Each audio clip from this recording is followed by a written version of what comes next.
Prescribed burning is vital to protecting communities from the impacts of bushfire.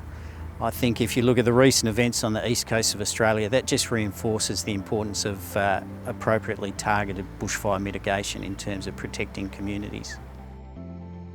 We undertake our burning largely in spring and autumn because of the milder weather conditions and the stable weather patterns that allows us to undertake those burns safely.